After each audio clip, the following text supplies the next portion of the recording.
Angela Nzilani, like I said, maybe for her sake, because she's just come now. I'm a life coach. I coach on personal development, and I'm the CEO of Angelique Achievers.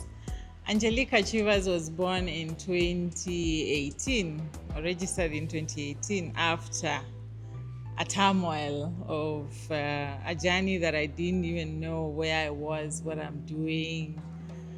I am a mother. Um, what I can say about my life is growing up, I used to dream of my tall, dark, and handsome waiting for me down the aisle.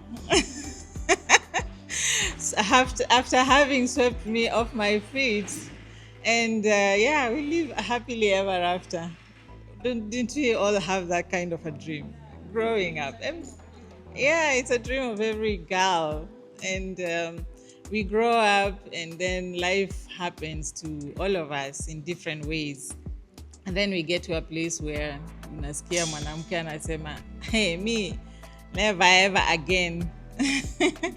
Yeah, but I believe that we say that because of what we have been through. So I got into relationships at a young age. I grew up in a very strict family. My parents were teachers and very strict. And one thing that I came to learn with psychology is that when you grow up in a place where there's maybe pain happening, there's traumas happening, you never hear "I love you." You only know that after growing up that your parents loved you. No, when you look back and see, my father never slept outside. He's always used to come home. He provided. I could see him stressed when he's not paid school fees. Now you realize, alikuwa ananipenda. But then that is after going through so much, after meeting that one boy who told you the first time that he loves you, and you end up sleeping with them because this is something that you never had, and you give your virginity to this boy who ends up to be one of the many now. It's like he just opened that chapter of hearing, I love you, okay, fine, can we? Yeah. And you don't know how to say no, you just know how to say yes. So that has been my life. And I went to Strathmore, I did my CPAs, I got a job. I was working as a cashier in an Indian farm. We used to do construction and sell construction products. And then I met this guy who was a client. He was married. He didn't tell me immediately that he was married, but he looked nice. Nice body, like a nice shape, smelling nice.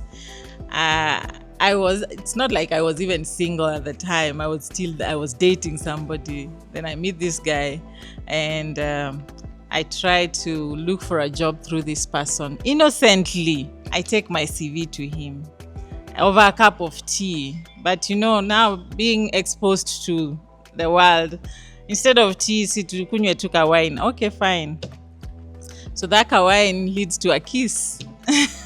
And that kiss leads to many other things that lead to a child. And this man is married.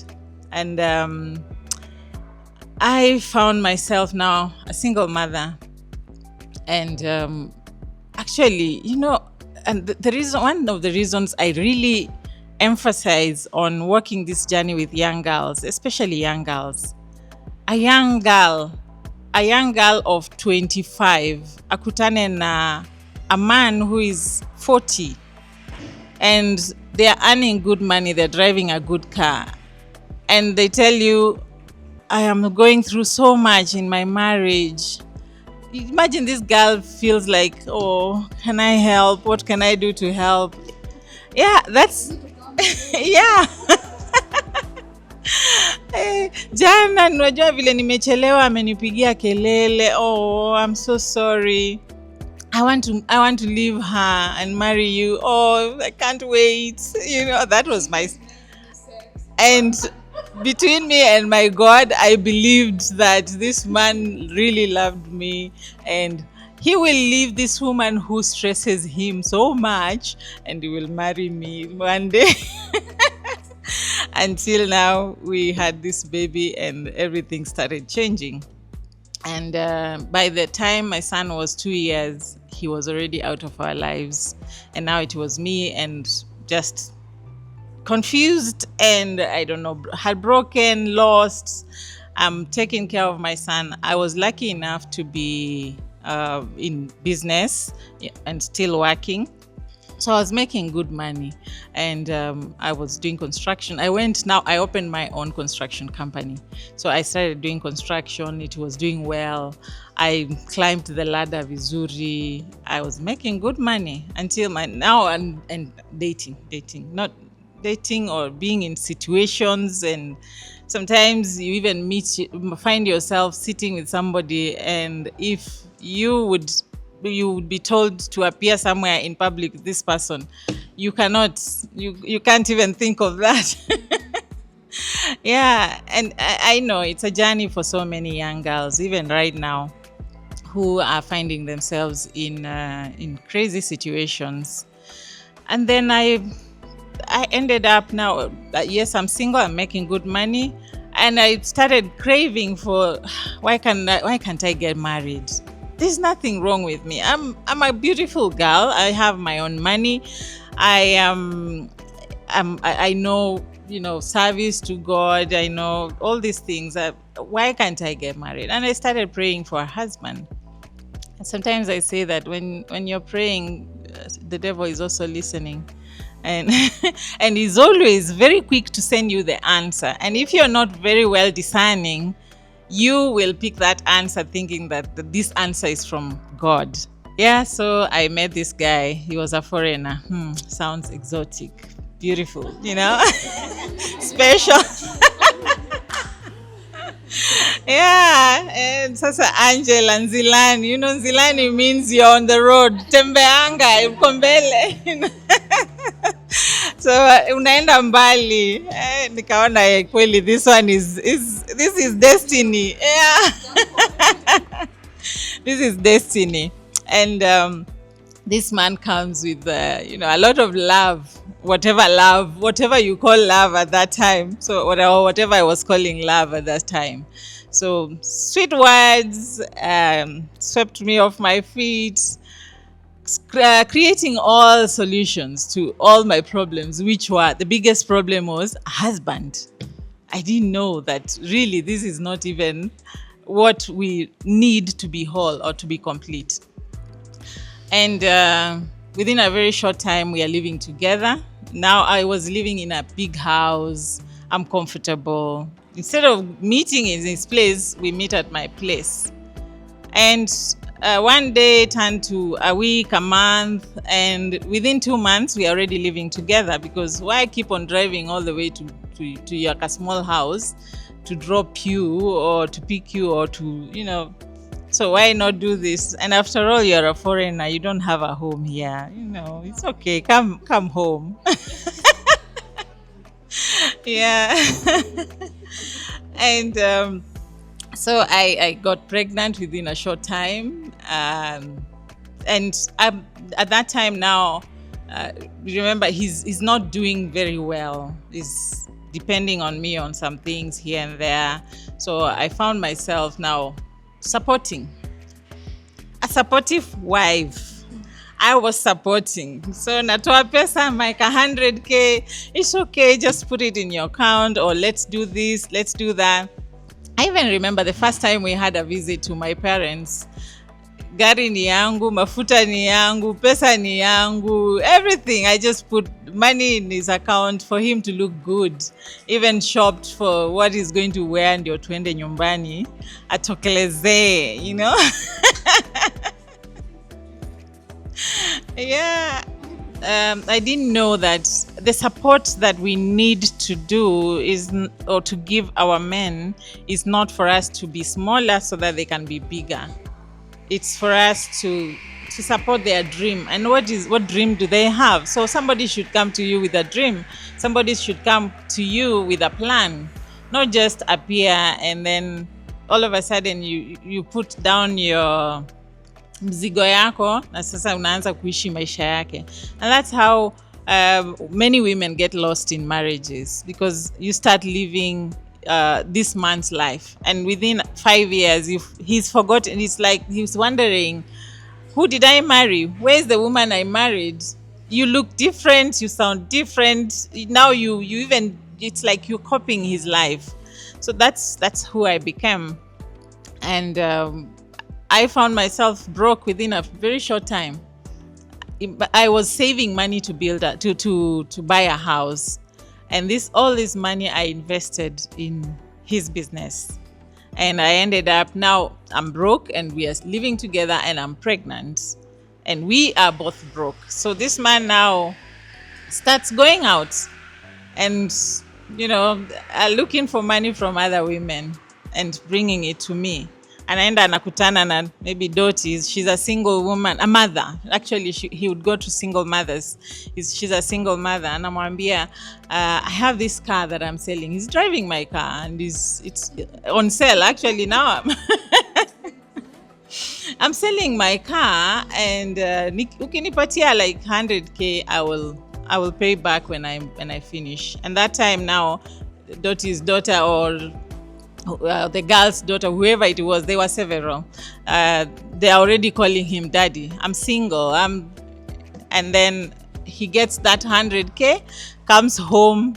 I open the gate for him, and he comes, baby, I have money. Yes, yeah. And now all these stories now came up later. I came to realize that this is what he was doing much later. And I'm pregnant. There's nothing much I can do. My business is going down. When you're pregnant, sometimes I wasn't taking care of myself to be able to even have the energy to go out there and still continue working. And also there's that fear of watu wananichukuaje, So now I'm pregnant and we are broke, and somehow, because I caught him so many times, he felt that he needs to go back, or he decided to go back to his country with the idea that I'm going to sell my property and I'll be back. Before Uzai, I'll be back. So he left when I was 5 months pregnant. And he kept on contacting me here and there, once in a while, sending kidogo money here and there. And we continued communicating. Ikafika siku ya kuzaa. Sometimes now the lies started. Being there's another life that I wasn't aware of.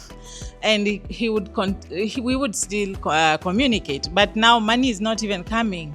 He's at home. I'm expecting that biashara huko iko sawa, ama whatever it is, it should be better or easier at home, at your home.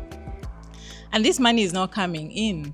And I'm pregnant. I'm not working. Remember, nimekaa karibu mwaka mzima sifanyi kazi. And then I remember the time I was going to give birth. The day I'm going to give birth, he tells me, I've sent you a 200,000 kwa akaunti yako. I pass by the bank with labor pains and find that there's nothing. Yes. And I'm like, okay, fine. So I borrowed someone some money. I got some deposit. Nikaenda nikazaa.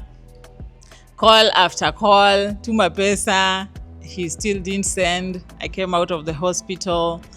And the money, he sent kidogo, about 30,000. My bill was about 70K because it was CS. So now I've gone back home.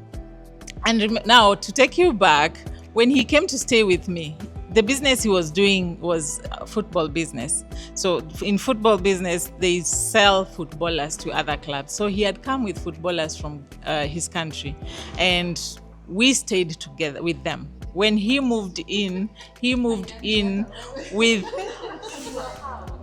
4 other grown men.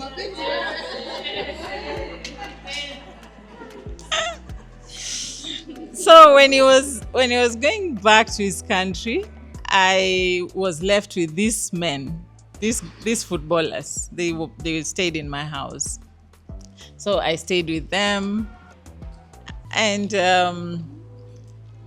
we continued staying until the last week to giving birth. Is when I told them, hey, you guys you need to move out. And when he left, I had to sell my car to buy him a ticket.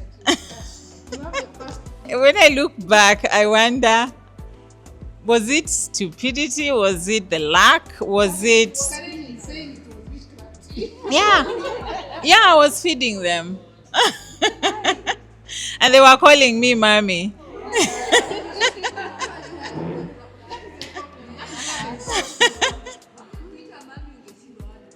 Yeah. Yeah, like they are my responsibility now.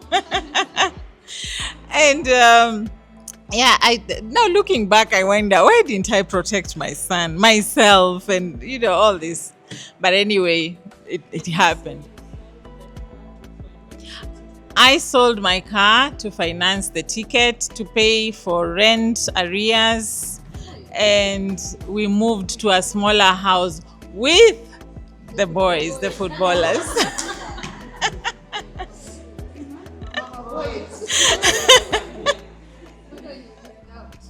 Yeah.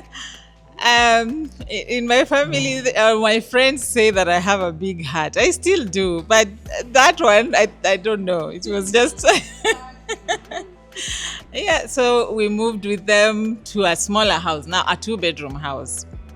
And they took 1 bedroom. I'm pregnant, and I took the other bedroom with my son and my pregnancy. And we stayed until the last, I think, about few weeks to giving birth. I told them, now you guys, kwenyu mko na watu tafadhali. And these boys when they were left behind, they know what they had, their manager used to do with women out there, get money. So sometimes I'm just there, we are broke, we don't have food, I see someone come home with shopping, and now wauliza mmetoa wapi pesa? No, my sister sent me from my country. And I don't like talking about the country, because I have seen our own brothers here in Kenya do similar things to our sisters here in Kenya. So it's not about the country. It's about how careless was I? How stupid was I? Or how uneducated and exposed was I? And how did that person take advantage of this? So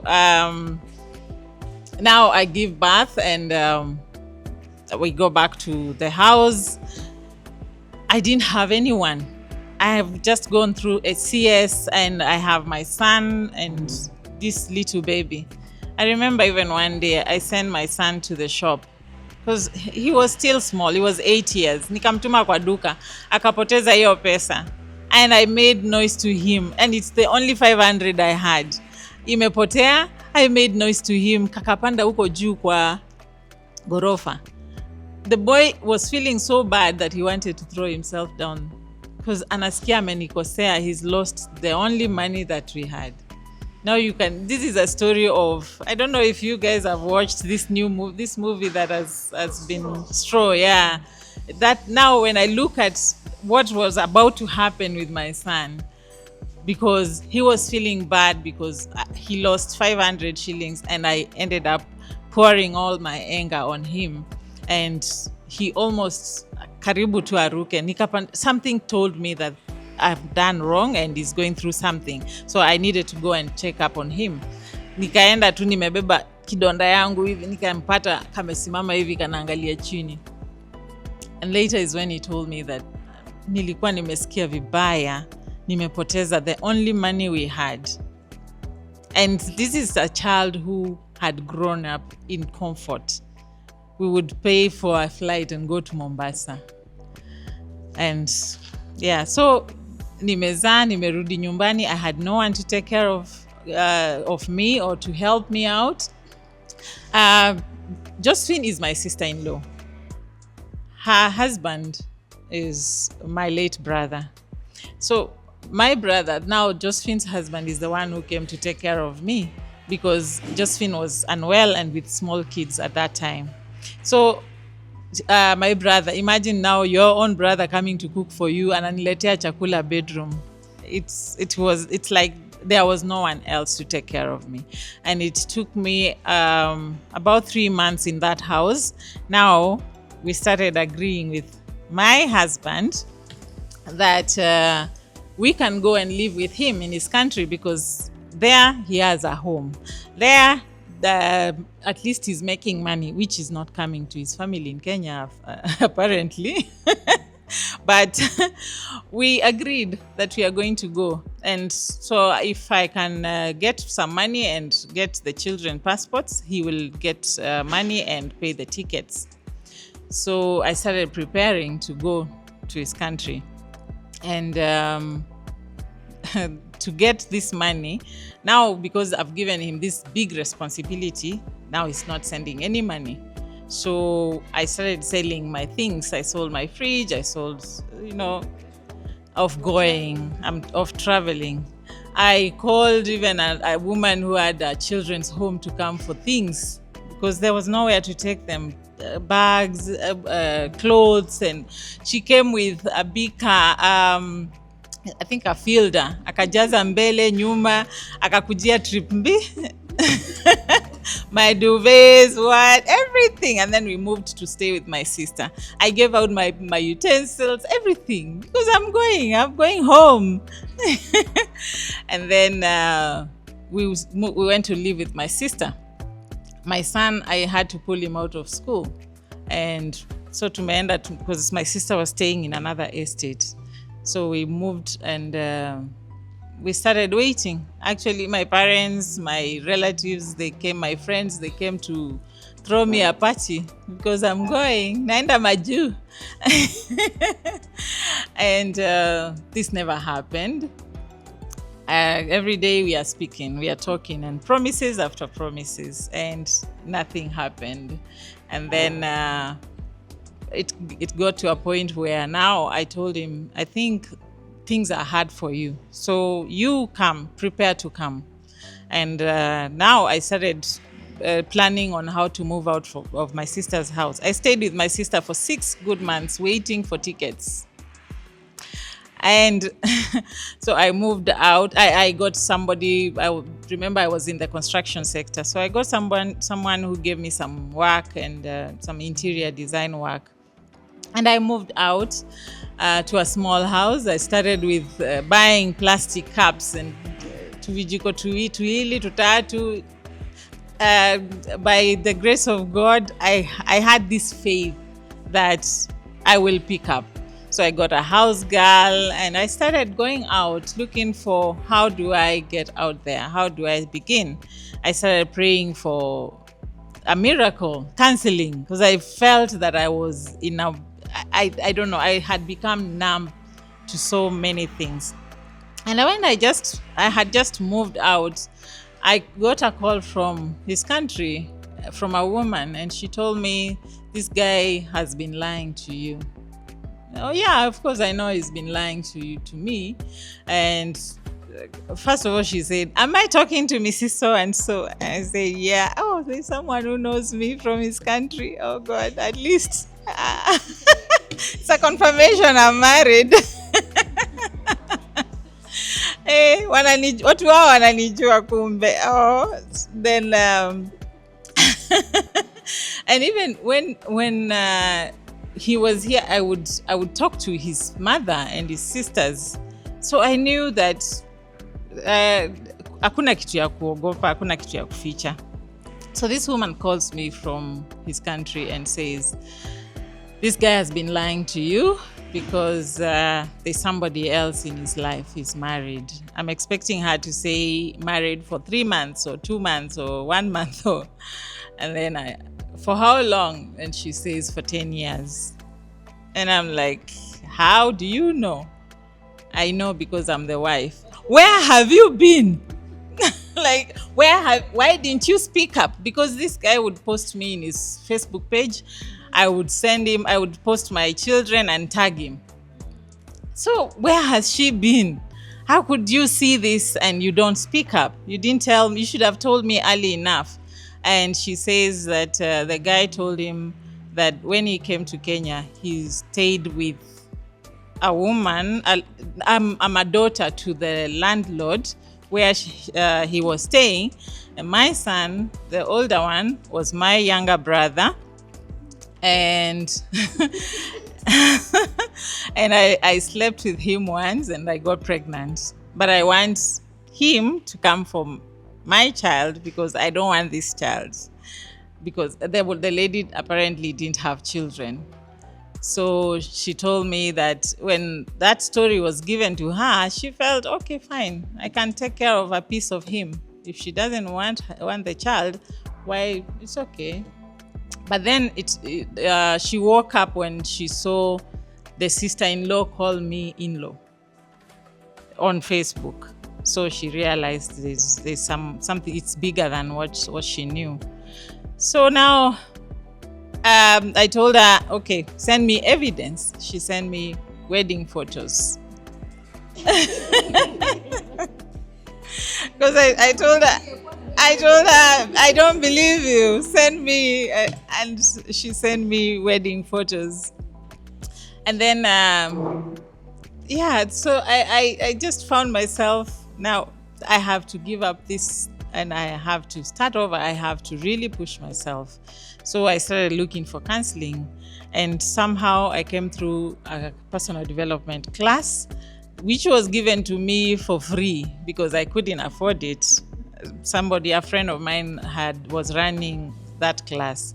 So I did that class, and that is how Angelique Achievers was born. So I started telling my story openly, being vulnerable, because I realized that we don't find ourselves in such situations because that's what we want, or that's because we are careless, or there's something wrong with us. I looked at myself and I looked at my life and my life journey, and I see that everything I have done has been in good intentions, has been positive.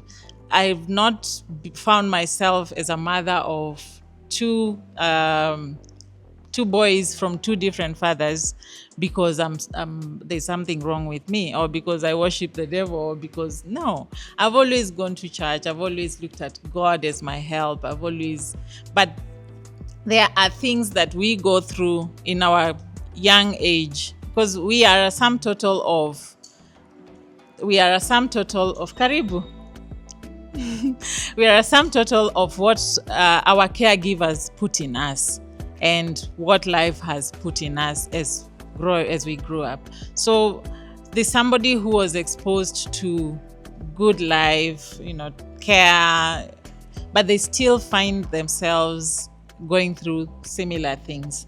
And that's why I feel so much at home with you ladies, because there's a lot that we can learn from each other. We all get life is not fair to any one of us. Jesus Christ himself, when he lived with us as a human, he suffered. He went through what he went through. Who am I not to go through what I went through? So I may have said, I can say that, or somebody can hear my story and say, how could you put yourself in that situation? How could Jesus allow himself to be crucified as God? How? Yeah, he had the power. And well, I didn't know that I'm going through what I'm going through, maybe for something bigger to be birthed. Jesus knew this is what I'm going through. Maybe we can say because he was God, he knew that this is what I'm going through for others, for humanity. I didn't go. You go through whatever you've gone through. You didn't know why you're going through what you're going through, what you went through, or why you went through what you went through. So we need to first always know that we have to heal, and by healing is looking at what is the pearl beneath the mud, what is the jewel, or what is the naitwa nini. I'm looking for this jewel, the gem. What is the gem beneath that pain? Because there's something. Your pain did not just happen to you for nothing. Whatever you've been through is not for just you to suffer, but it's for you to learn and for others to grow through it. So I realized that with Heal, Transform, Achieve, then this world can be a better place for all of us. So I didn't come here to just give you my story. I want to give you something that you can also take home and grow from. So I came up with something, a small lesson. I'm calling it the 6 M's. The 6 M's that we can grow, or we can learn from, or we can work with. And the first M is me. Me. Who am I? What is within me? Who is the inner me? Doty said something to do with when you're stripped everything you have. When your motherhood, or if your motherhood was taken away from you, if you're like a woman of God, you're a pastor, you have a wife, a husband, you have a family. If all that was taken away from you, if the job you have was taken away from you, what would you do with your life? Who are you? So what is that thing that God created you for? And that now leads you to purpose. What is your purpose? Everything that was created, this pen was made by whoever made it for a purpose. There's a reason the pen exists. So even you, when I started my healing journey, I used to ask myself, God created me to love him. From my Sunday school teachings, God created me to love him, to know him, and eventually to serve him, and eventually go to heaven. I know who God is.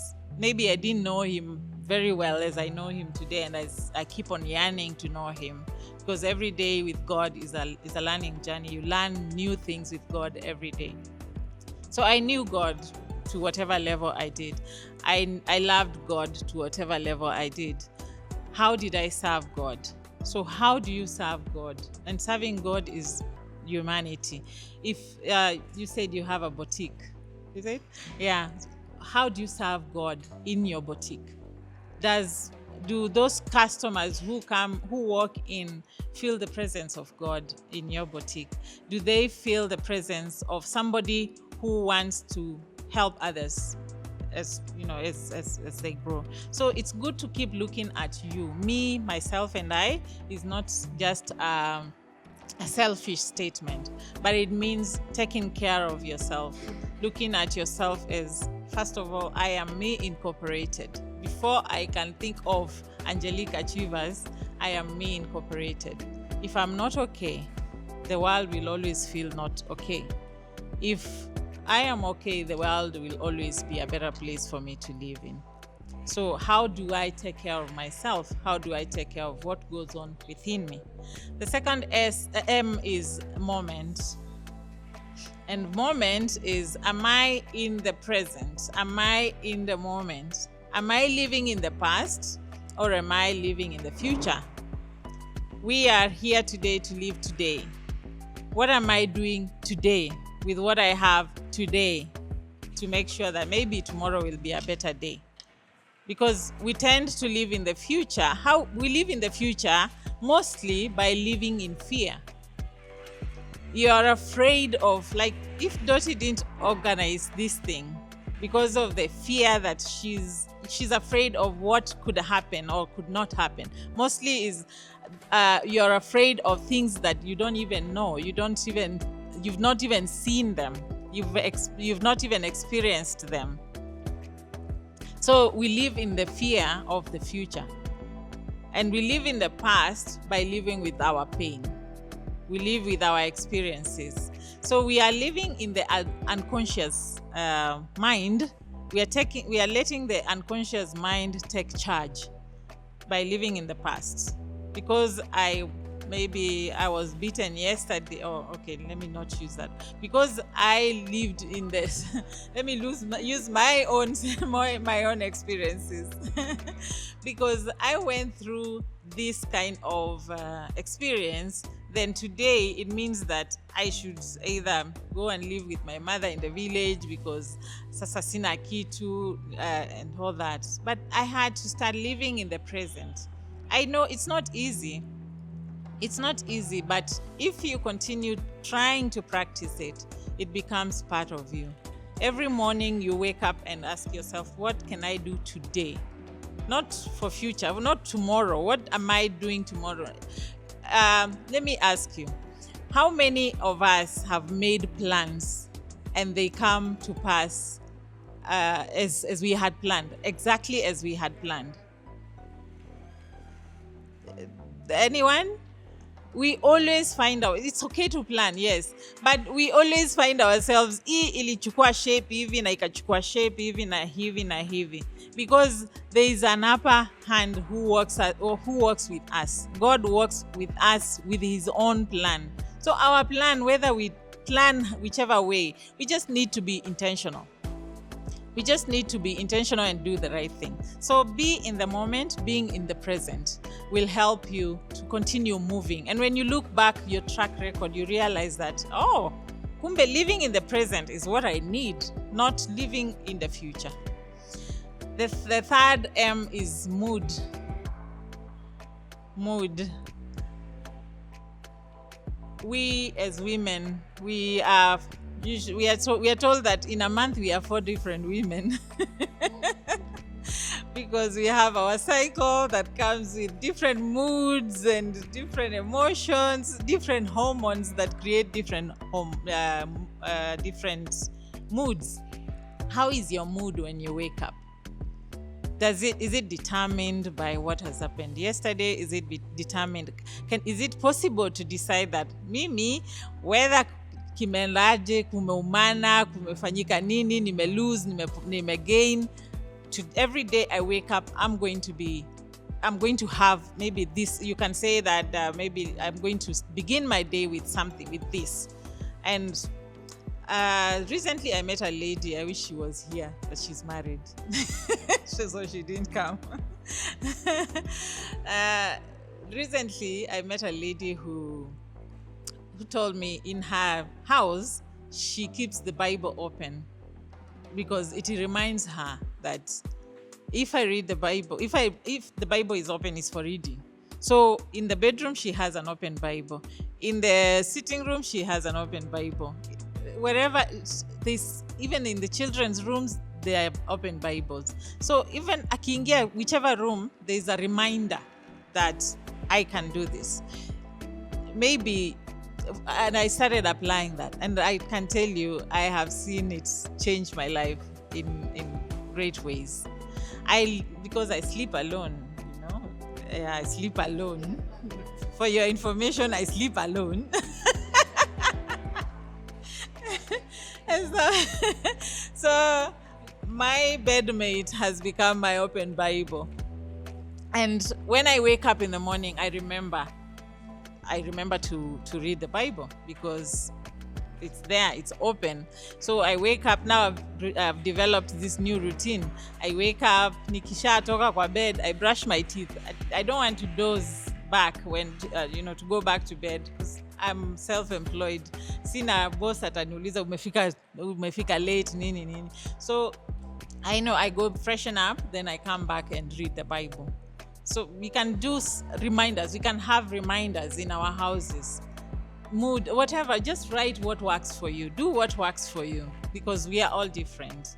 So whatever it is that you can do to remind you in the morning, this is how you need to begin your day. So I begin with an open Bible. I wake up and I see it and I have to read it because I have made it a routine. So our mood matters a lot. The fourth M is our mind. Your mind. The Bible says that we have to keep renewing our minds. How do you renew your mind? And what goes on in your mind? If we were not here, maybe tuko kwa nyumba. We have children. They are playing in the living room. Wewe uko bedroom scrolling on TikTok. When we are scrolling on TikTok, what are we putting in our minds? So what are you feeding your mind? You are your mind. So what are you feeding you? Because if what you're putting in your mind is not useful, or it's just coming at random, it's been chosen by other people. It's not you who has chosen. can we try and feed our minds with what matters? Feed our minds with what works for us. If you feel that I'm not good in finances and I need to learn about finances, can I be proactive to just search online what works for me? I look for a speaker who talks about finances, who resonates with me, or who I understand, because I can be a speaker and I have something good, but Dottie doesn't enjoy listening to me. She enjoys listening to somebody else. That's okay, because you're not called to serve everyone. Even them, they are not called to works for you. And be intentional. What you're putting in your mind will determine how you think, and how you think will determine what you act, how you feel, and how you feel will determine the decisions you make. So whether you make a decision or not, you've decided to either stay idle and stay with that information that you have, or you've decided to continue researching and learning more and more, or you decided to just remain the same. There's a lot that we can learn. Maya Angelou said that the best thing that she ever learned is that she has a lot to learn. The best thing that I have ever learned is that I have a lot to learn. So learning is a journey. So take care of your mind. The 5th M is your mouth. Your mouth. How many can say that? Now, you don't have to raise up your hand, but how many can say that? Probably if I did not say the things I was saying, maybe I would be married still. There are things that we've gone through. I know myself have said such kind of things, because actually after all that story, this guy came back after some years, and we tried to live together, to connect, and now he came back saved. Yeah, saved. No, after that story, they had a lot of fight, and they broke up. Actually, they broke up. They couldn't stay together, and yeah, things happened for him. He tried to remarry, it couldn't work. Then he had so many women along the way, and he realized that the answer is only in Jesus. But not everyone who goes to church is compatible to you. Not every good person is good for you. They can be good, but not good for you. So when he came back, and my idea of allowing him to come back was, I think I had the fear of, and maybe you can relate with this. I have 2 boys. Bringing up boys as a single mother is not easy. You don't know how to give them masculinity. And yes, I've introduced my children to mentors, male mentors. But there was always that kind of feeling of, I wish one of their fathers would just utter our mind to, because the first one doesn't mind, the second doesn't. And then I'm like, what is wrong with me? Angela, you are a good woman. What is wrong with you? So there was still, even as a coach, there was still something that was feeling like, maybe. So when he came back, I said, okay, fine, let him come. And my idea was, wacha juane na mtoto. Whatever else that follows will follow. You see the mistake I did in that? Who can tell me the mistake I did there? Just sawa kuja, at least akuja juane na watoto, and at least he had a relationship with the first one. Is he not the right one? From there.